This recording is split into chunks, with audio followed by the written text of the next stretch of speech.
Hello and welcome to the Everyday Alchemist podcast, a podcast where we remind you to tap into the alchemist inside of you, because we all are magical beings. We all have the power to create a reality for yourself. I have the absolute honor and privilege to have our guest on the show, Kenhonda. This is a true manifestation for us, and we are so happy that you are here, Ken. Before we jump into this conversation, I would like to introduce our listeners to Kenhonda, just in case you don't know who he is, but he is very popular, so I'm sure you know who he is. Ken is a respected international thought leader. He has been trained by the Warren Buffett of Japan. Ken has written over 110 books in Japanese and is a best-selling development author with book sales surpassing 8 million copies, and I'm sure it's more now. Ken is the author of the best-selling English book, Happy Money, and has recently launched a new book called True Wealth, which we will dive into a little bit later. Ken is globally known as the Zen Millionaire, who retired at the age of 29 by applying his own teachings to his life.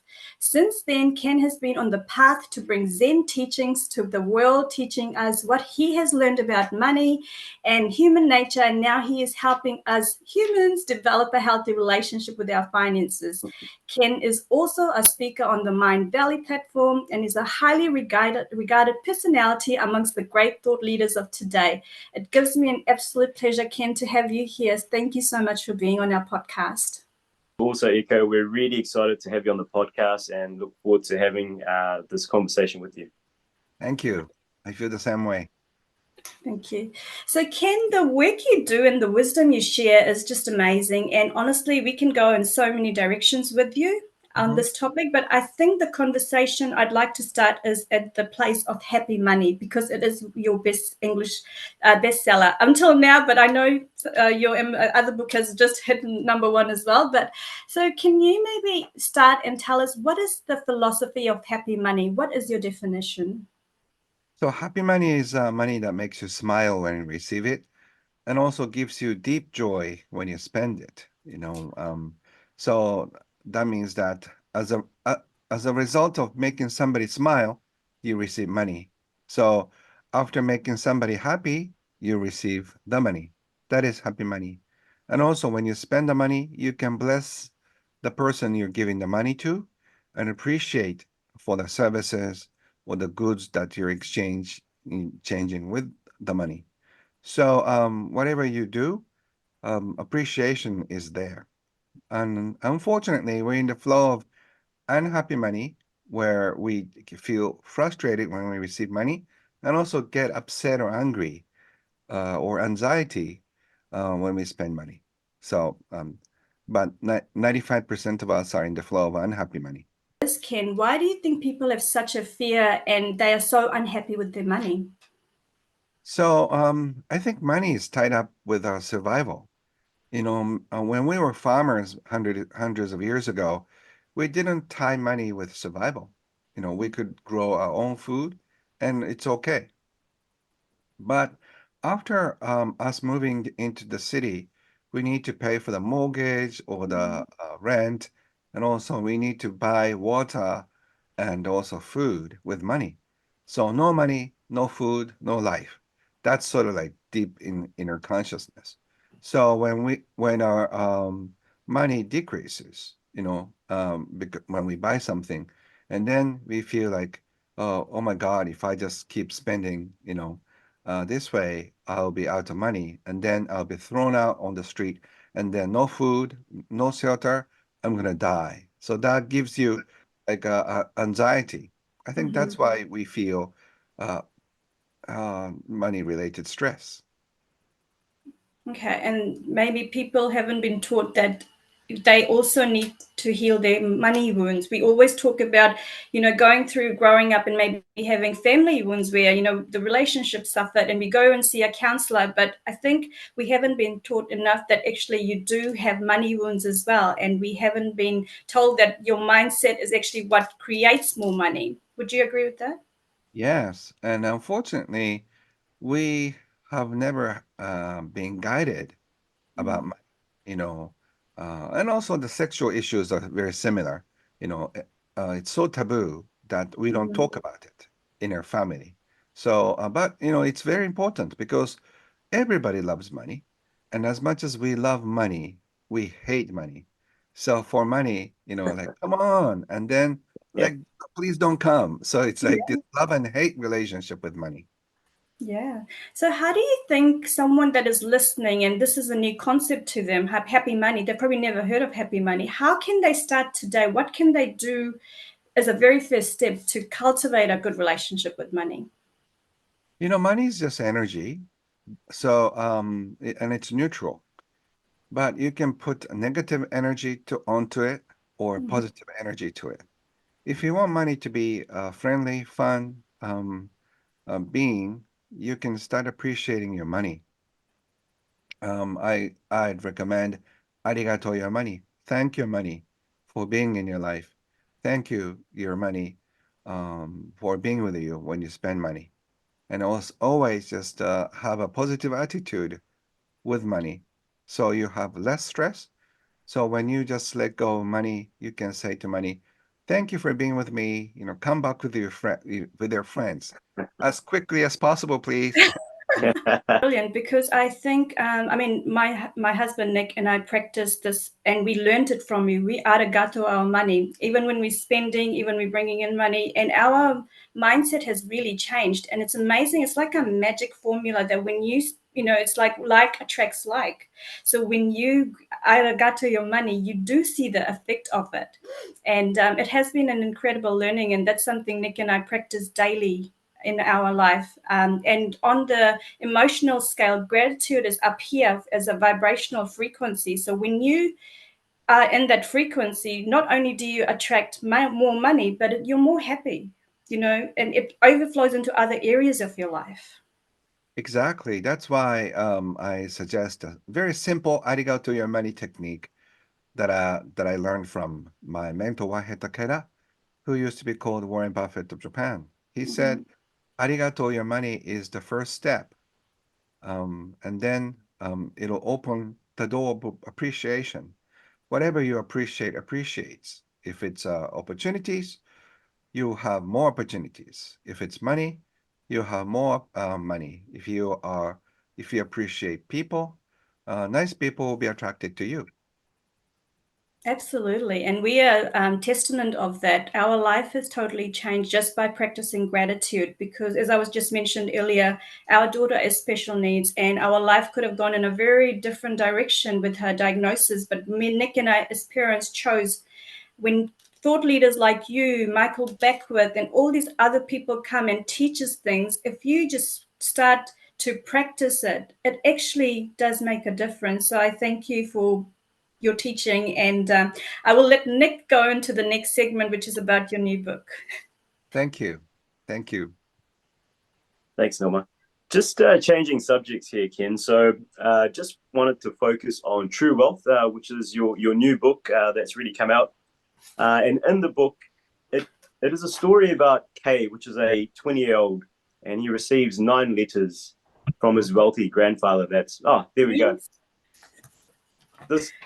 This book is honestly, and something that Nelma and I spoke about just recently, this morning, that we really feel that this book is really one of those sort of best all-time books, right up there with the likes of As a Man Thinketh and Think and Grow Rich. So just on that, Ken, in the actual book, there's life lessons that are sort of unveiled, through the story, and it's really based on joy, money, work, and relationships. And as Nilma's already mentioned, it's already a #1 seller on Amazon. Um, with that, firstly, congratulations on the book. Amazing book. And, I really think that's going to be something that the world is really going to benefit from. So we really want to say thank you for the amazing book. But just to sort of navigate back, this is a little bit differently constructed where it's more a novel. Whereas, a lot of, I guess, people that write these types of self-help books are usually self-help types of books. So they're not really novels. So I just wanted to know, what was the inspiration behind it, and why did you construct it the way it is? Thank you. Thank you for just reading my book, and I really appreciate you for having interest in what I teach. I think we learn by people's stories, you know, um, and also stories stick with a mind. So I'm known as a happy money guy, but it's one of hundreds of books I wrote. I'm a novelist. I sold millions of copies because I tell, fun stories, good stories. So good stories are those who that really touch you in a very deep way. So by learning about the grandfather who leaves 9 letters to his grandson, you feel as if you are the 20-year-old boy and just go on a journey, and then open one letter after another. You experience life lessons as you go. Absolutely agree, and that's exactly how I felt when we're sort of reading through. So, just full disclosure, I'm almost at chapter 6. So, amazing book. We actually got the audible version as well. So anybody that loves audios, I highly recommend you download the audio. It's amazing to kind of go through it in that fashion as well. And I completely agree. When we're sort of reading it and hearing the actual book, I felt like the 20-year-old. I felt like Kay going through it, and just all the the nuggets, the gems, the wisdom that's imparted through the book. It's a fun experience so far, Ken. So appreciate that. Just on chapter 2, so something that really resonated with me. So chapter 2 is decisions. And there was a concept there called unexplored parallel worlds.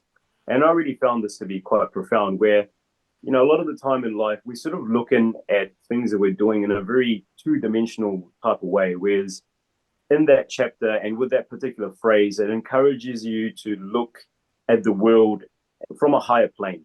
And I felt that was really, really profound. And I just wondered if you could sort of share with the audience, what does that mean and how can that really benefit a lot of us? Because I feel that, a lot of us really just struggle with making decisions. And that's probably what's stopping and holding a lot of people back from getting to their greatness. So when we don't make decisions, we kind of drift around. When we make a decision will just lift us up to the next dimension. So say, for example, if you want to write a book, I've met many people who want to write a book, but their ideas are sort of floating up around, and then since they haven't really made up their mind, the book is still floating. But once Yeah. they make up their mind, then the book comes into the head, and then you become a different person. You are dedicated to book writing every day for even 5 minutes. A friend of mine just dedicated 15 minutes every day and then finished his book in a year and a half Wow. because he made up his mind. But a Sure. lot of us know that we need to make up our minds, but we can't. So when you make up your mind, you go to a different dimension. It actually sort of flows into the next question that I had, and this is something that I guess I sort of struggle with myself. Making decisions, but a lot of the time, the decisions that I struggle with are smaller decisions, which drive my wife Nelma and even my daughter Nishai up the wall. So it's something that I guess we all sort of get stuck with. But something in the book that really resonated with me, and I thought that was a really interesting take, is that you sort of mention along the lines of, if you have a really stressful decision that you need to make, you should make that sooner rather than later. And just wanted to kind of pick your brains on why you think that is the strategy to make those types of decisions.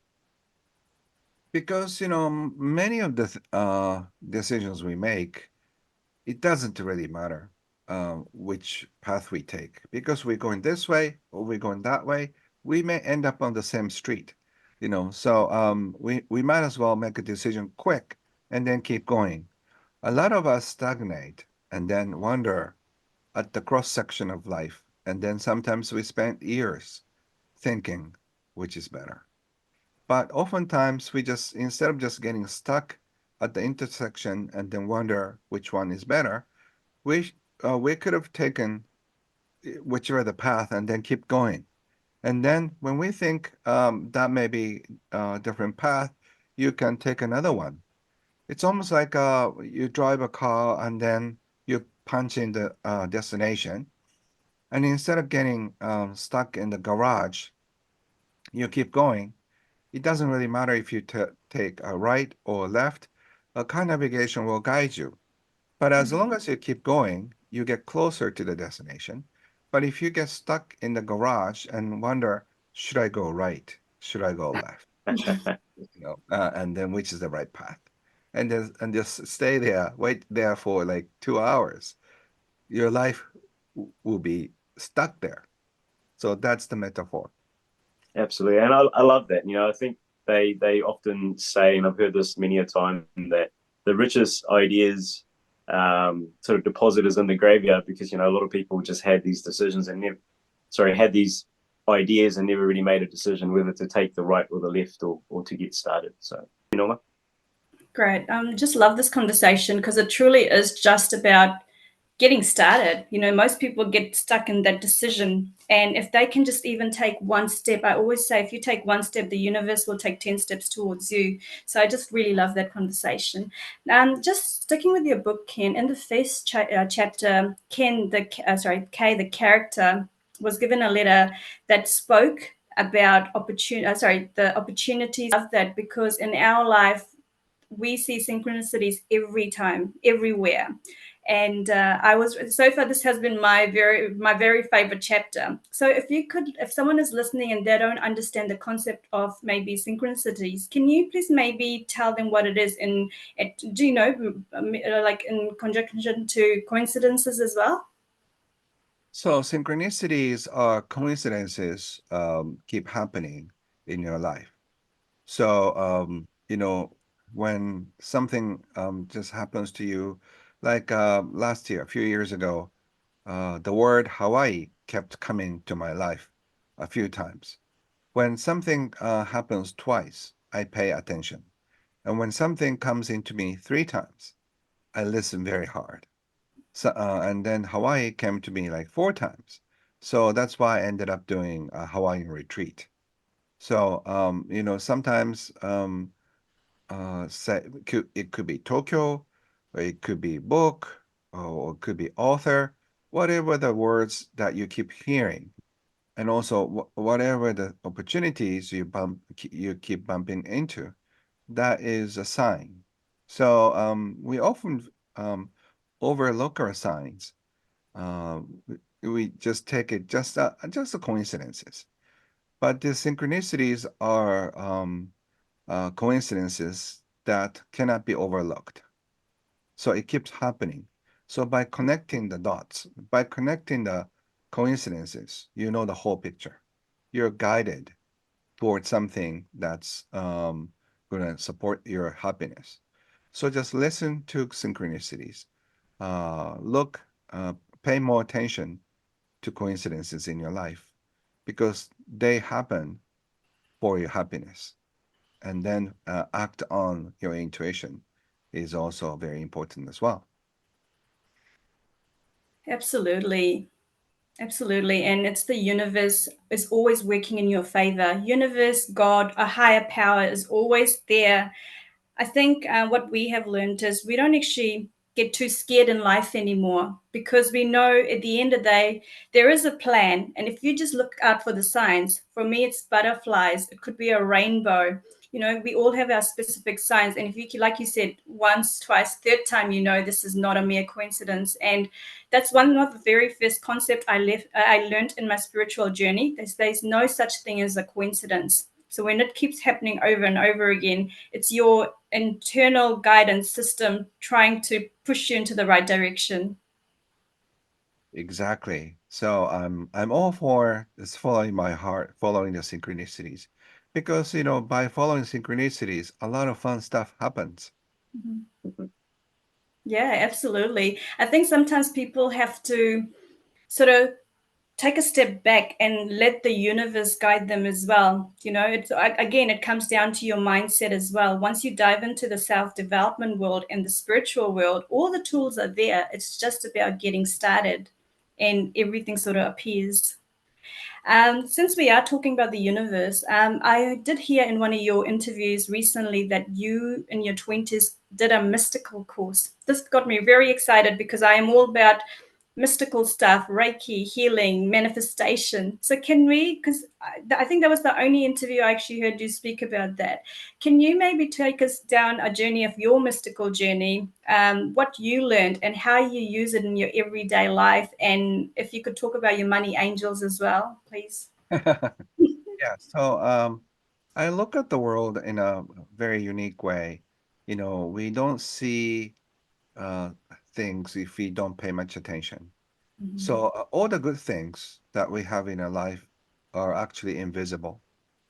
I call them invisible assets, like the bonding between partners, the real deep connection with your kids, with your parents, with your friends, and also the beautiful relationships that you have with the customers and clients, or the viewers if you're doing podcast and YouTube. Those are the things that you cannot see. So I pay more attention to what you can see with your physical eyes, but you can see with your heart eyes. You can feel it. You can feel the angels flying around when you pay more attention to it. I always see many angels helping me. In fact, helping people do good in our society.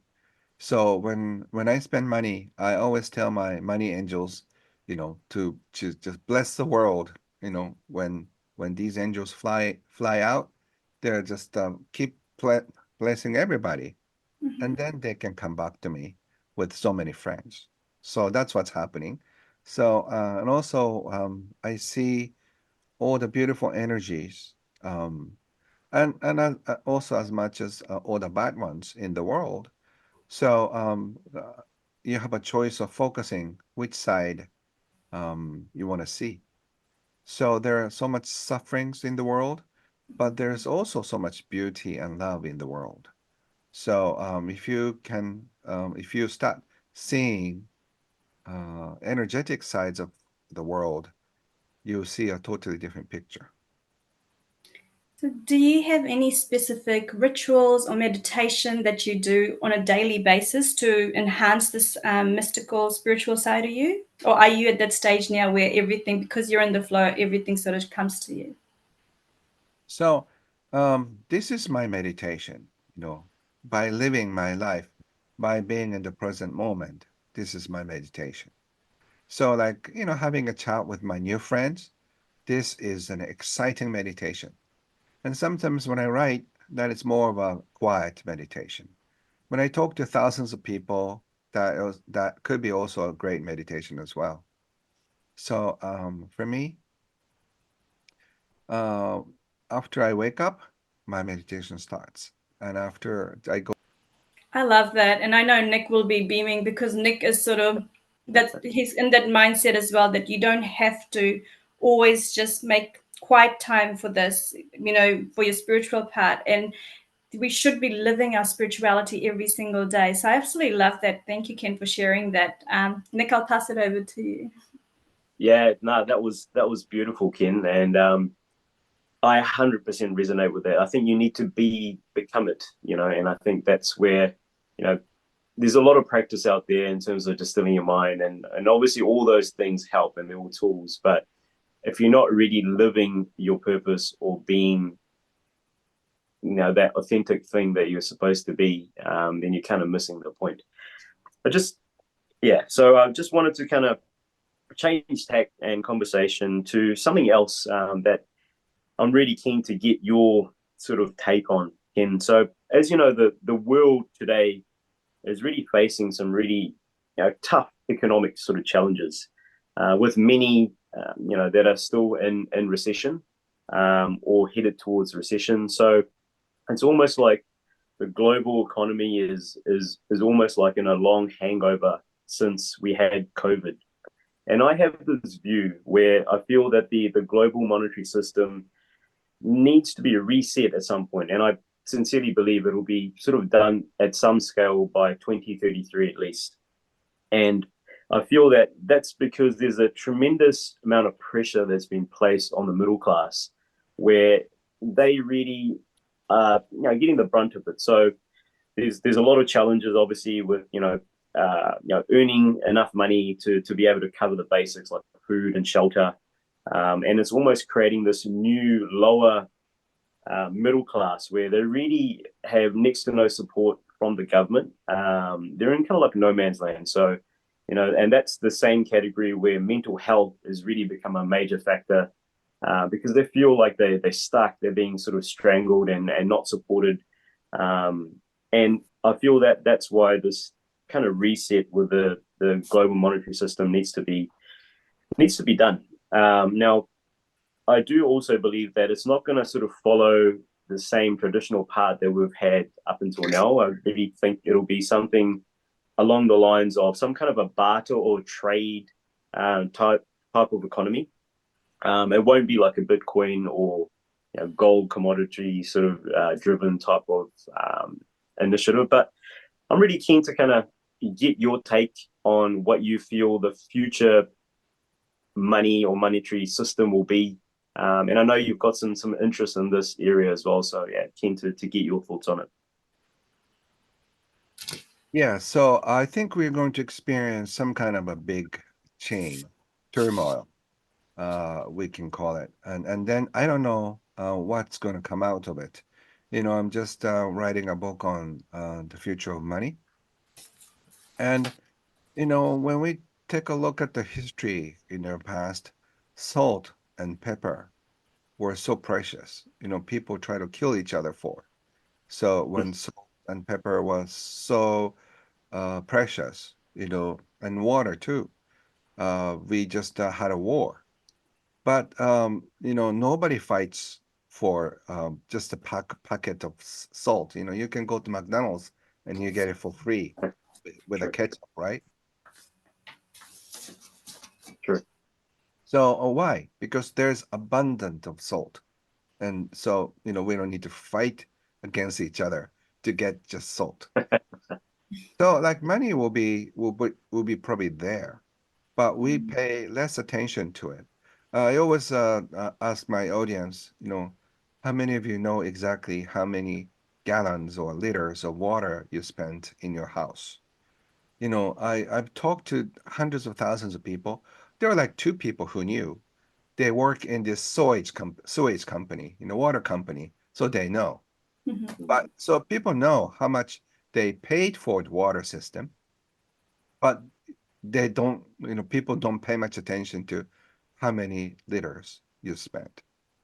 So, because we pay no attention to how many liters, how much, we spent in terms of the quantity of the water.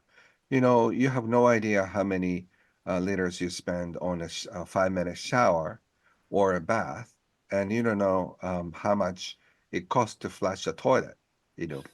It's actually everywhere in the world. It's about 2 or 3 cents when you flush, a toilet. So, but it's so little, so we don't pay much attention to it. But with electricity, I think people are paying more attention because it's more expensive, right? So I think in the future, we'll probably make money, receive money, we spend money. But if we had an abundance of money, we probably pay less attention. You don't even pay much attention to how much money you made and how much money you spent because the money flows in and also flows out. So you pay much more attention to what's most important in your life, which could be your art, which could be your kids' health, which could be something else. So, but probably not on the numbers of money because there are so many other numbers they'll pay more attention to, like your weight, the body fat, all the other things. but not probably the money. Interesting. Very, very interesting. Yeah, I see where you're going with that, and like, you know, even for ourselves, I mean, if someone's not giving you the data, then you're not necessarily going to know, you know, what the level of wastage is, or what the level of, you know, rationalization is, I guess. So yeah, very interesting. So you're sort of thinking that there's going to be a lot more a data driven type of economy in the future. Yeah, so in other words, don't worry about it. We'll just go with the flow. And then it could be a roller coaster. But uh, the the more scary, the more fun. So let's get scared about the pace going up, Yeah. down. And at the end, we just go back. Oh, that was good. Let's do it again. Let's do it again. Yeah. So when we have that attitude, we have nothing to worry about because we're in this together. Yeah. And Absolutely. in the new economy, we need a haircut.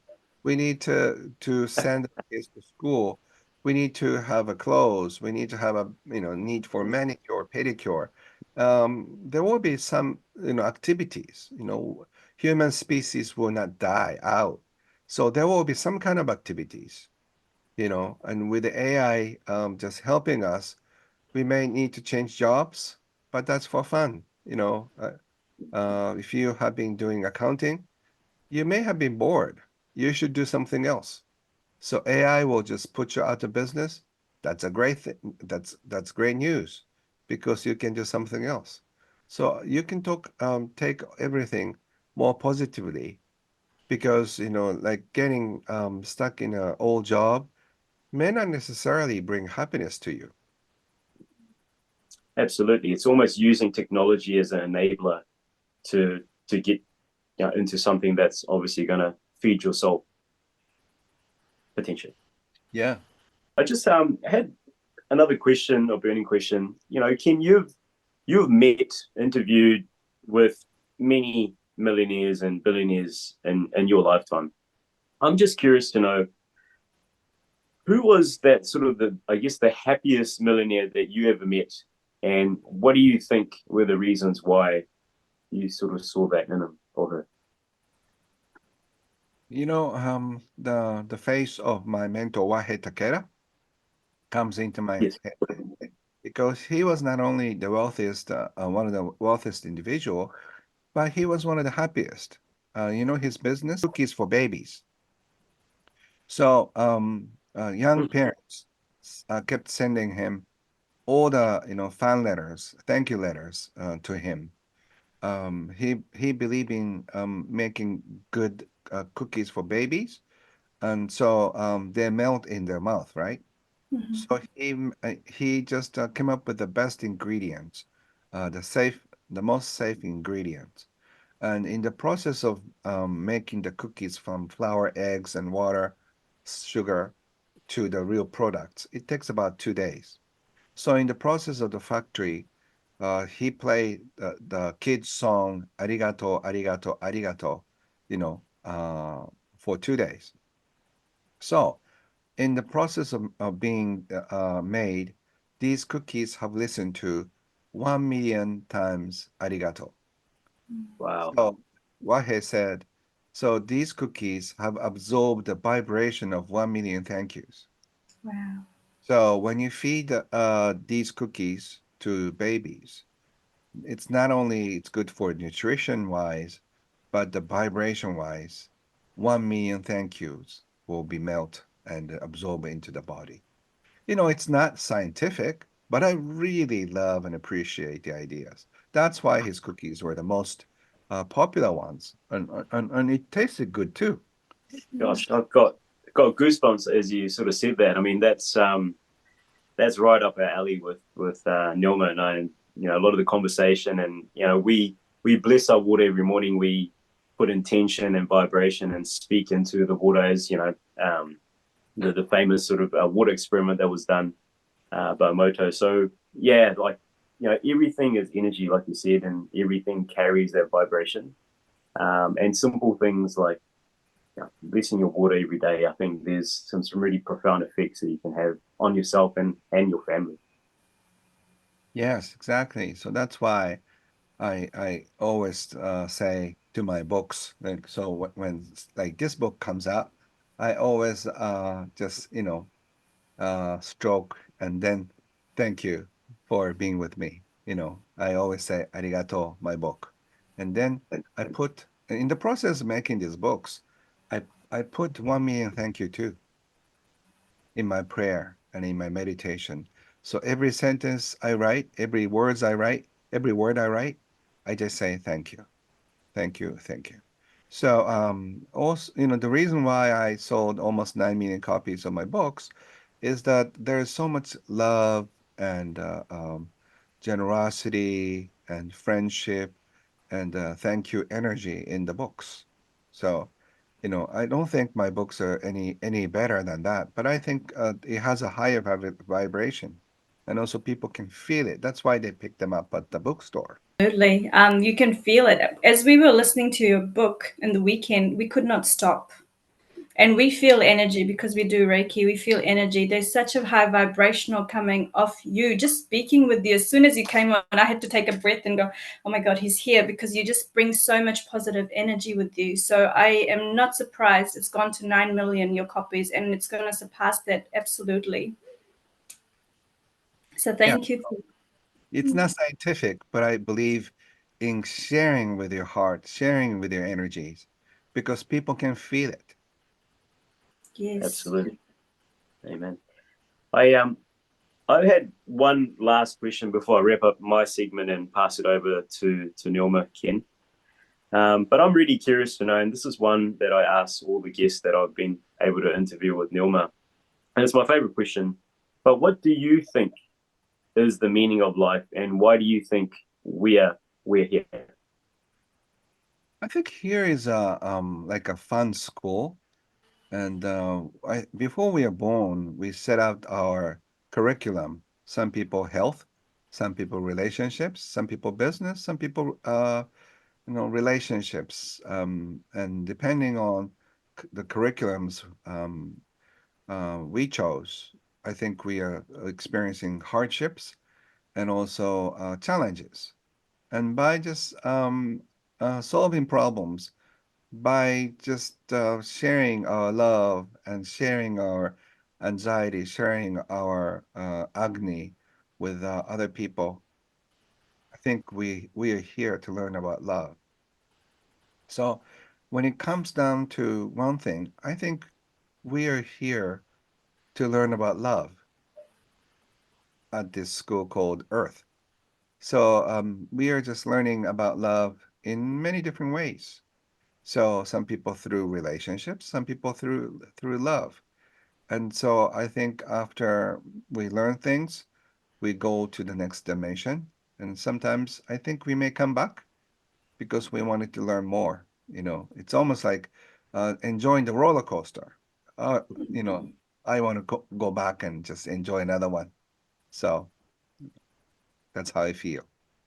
I love that. That's beautifully said, and I think that's it's simple but beautiful, and exactly to your point. It's kind of having that experience. So on that note, Ken, I just wanted to uh, give you a deep and a grateful thank you for being on the podcast from my perspective, and I'm just going to hand it over to Nilma. But really appreciated the conversation, and arigato, and hope to connect with you again. Thank you, Nick. You've been asking most intelligent questions. So thank you so much. Cool. Thank you, Nilma. Nick. That was brilliant. Yeah. No, I just want to go back to what you said about this being a fun school, because that's my understanding. Before my daughter came along, I didn't know that. And for the first 3 years of her life, I was going, why me? Why us? And then through the spiritual journey, I realized, why not us? Why not go through this? Because she has come as I call her our little Buddha. That she doesn't speak, she can't speak, but just with the energy that she's opened up this world for us, she has taught us so much. So this is now our biggest blessing, to have our child, because she is our teacher. And like you said, there is roller coaster rides. It's not easy having a child that's unwell, but the good days are so good. and we are so blessed to have her. So I actually want to dedicate, I feel like I want to dedicate this episode to my child, because without her, we wouldn't be here.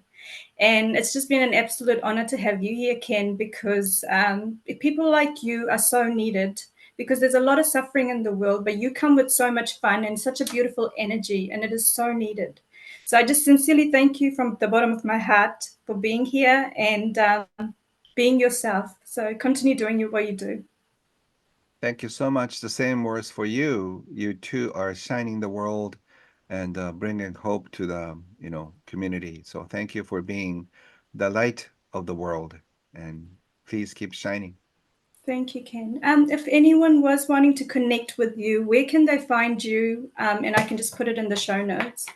Thank you. So you can find all the information at kenhonda.com. Ken, Honda as in a car. Kenhonda.com is where you find all the information. Perfect. Thank you so much, Ken. Again, a big arigato from Nick and I for being here. Thank you both. I really enjoy being interviewed by you. I love it. And we hope to have you back again. Yes, anytime.